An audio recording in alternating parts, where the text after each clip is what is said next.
केंद्र की भाजपा सरकार के बाद अब पंजाब की कांग्रेस सरकार भी किसानों के निशाने पर आ गई है। इस बारे में पंजाब की कैप्टन सरकार के खिलाफ किसानों ने मोर्चा खोल दिया है और 3 दिनों तक पंजाब में सीएम कैप्टन के आवास का घेराव करने की घोषणा की है। यह घेराव 28 मई से शुरू होगा और 30 मई तक जारी रहेगा।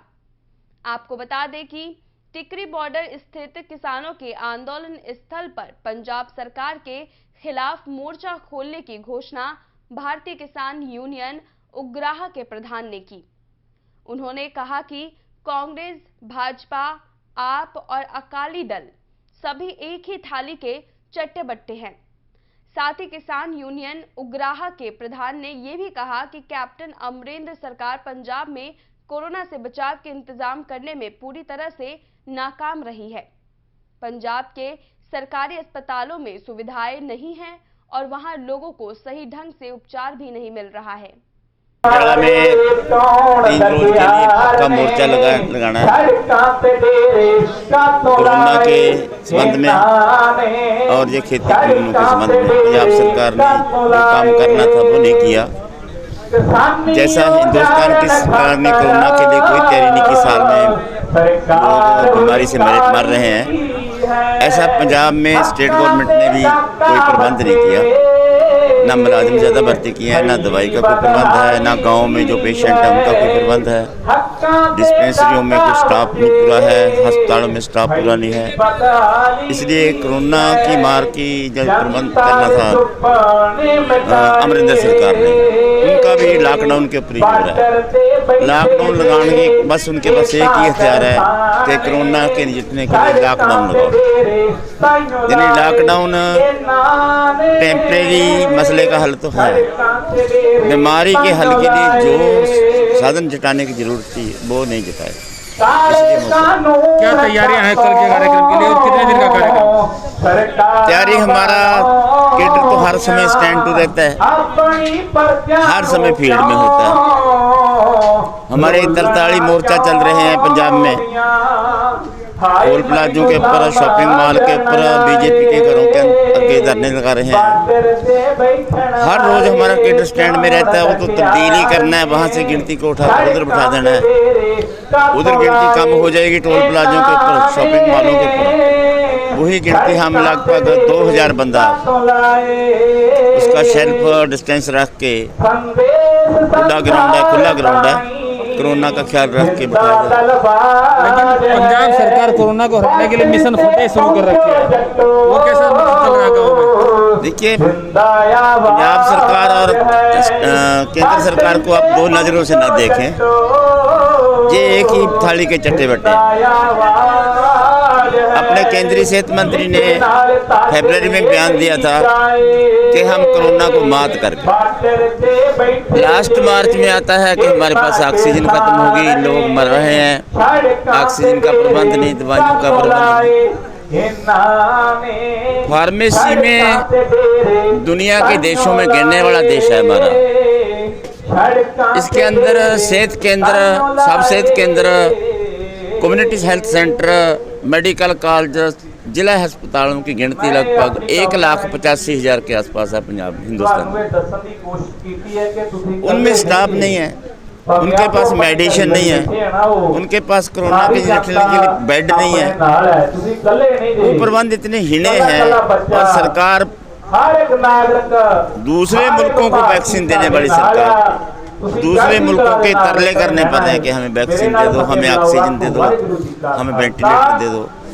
जो कुछ दिन पहले बोल रहे थे कि हमने मात पा दिया कोरोना को, वो लोग अपने मुंह से बोल रहे हैं कि लाशें गंगा दरिया में तैर रही हैं, उनको संभालने का कोई सोर्स नहीं, कोई जिम्मेवार नहीं बन रहा। पंजाब सरकार कह रही है, इश्तिहार भी छपवा रही है अखबारों में, कि कोरोना को मात दे चुके हैं और गाँव में मिशन फतेह 2 शुरू कर। पंजाब सरकार कैसा, इसका क्या इसका पैमाना क्या है? कोरोना महामारी जोरों पर है, उसका तो एविडेंस है हमारे पास, लाशें। कोरोना को हमने मात पा दिया, क्या एविडेंस है उनका, क्या दलील है, क्या तर्क है उनके पीछे, बताइए। 31 मई तक लॉकडाउन लगा हुआ है। 31 मई को वो लॉकडाउन खोलने की तैयारी कर रहे हैं क्या जो गाँव के अंदर पेशेंट थे उनकी मरीजों की गिनती कम हो गई? क्या सरकार का ऐसा बंदोबस्त है कि गाँव में जितने पेशेंट आते थे उनको कवर कर लिया उन लोगों ने? किस तरीके से मात किया कि अब ऑटोमेटिक मात हो गया तो उसको बोला मात कर पा गए हम? ऐसा कुछ नहीं। हमने देखा, मैं पिछले हफ्ते पंजाब में था। पंजाब में गांव में किसी भी गांव में सरकारी तौर पर कोई भी प्रबंध कोरोना को निपटने के लिए नहीं हुआ। डिस्पेंसरियों में भी कोई प्रबंध नहीं है, अस्पतालों में भी कोई प्रबंध नहीं है। ऐसे डर पैदा किया गया है कि अगर कोरोना का पेशेंट सरकारी अस्पताल में चला गया तो उसकी मौत हो। वैक्सीन के लिए भी ऐसा डर पैदा किया हुआ है, वैक्सीन लगाने से या लोग बचेंगे या मर जाएंगे, इस भी शंका खड़ी हुई है। इसको भी डर को पूरा नहीं कर सकते। आप पंजाब सरकार के खिलाफ आप खड़े हो रहे हैं, चाहे वो कोरोना की बात हो, चाहे वो कृषि कानूनों की बात हो, लेकिन पंजाब सरकार कह रही है कि उसके जो मैनिफेस्टो था उसके 85% काम पूरे कर ले। जितना पंजाब के लोगों से जाकर पूछे ना, हम अंदर बैठे, हम एक ही बात पूछना चाहते हैं पंजाब सरकार से, क्या नशा खत्म कर दिया आपने? क्या किसानों का सारा कर्ज खत्म कर दिया आपने? क्या जो खेती में आपने लिखा था कि कर्जा कुर्की खत्म, फसल की पूरी रकम का वादा पूरा कर दिया है आपने? एक घर के जी को हर जगह, एक घर के जी को नौकरी, सरकारी नौकरी मिलेगी, क्या वो वादा आपने पूरा कर दिया? हमें समझ नहीं आ रहा, कोई फील्ड में देख नहीं रहा उनका वादा पूरा किया हुआ। वो अपने जुबान से वादे भी कर लेते हैं, कागजों में पूरे भी कर लेते हैं। पता नहीं कैसी सरकार। तो पहले भाजपा को हराया, अब कांग्रेस की बारी भी आपकी लिस्ट में आ गई है जी। बंगाल चुनाव में भाजपा के खिलाफ प्रचार किया, अब कांग्रेस के खिलाफ भी आप लोग खड़े हो गए हैं पंजाब में 22 में चुनाव। देखिए, ये तो आपके लिए है कांग्रेस और बीजेपी, हमारे लिए इनमें कोई फर्क नहीं। अगर यहाँ पर केंद्र में कांग्रेसी सरकार होती तो उसका रूप कुछ और होता। अभी एंटी कांग्रेस सरकार है, इसलिए उनका रूप कुछ और है। जैसा खट्टर का रवैया है वैसा ही राजे का रवैया होता।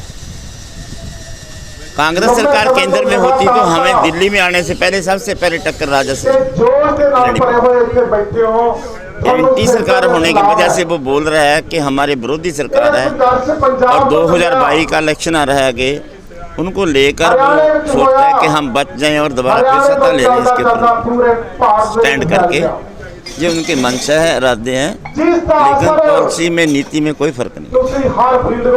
100% प्लेसमेंट के साथ हम देंगे आपको मौका। Live 24 media institute, admission open. Registration के लिए कॉल करें 95604 64170 95604 64170।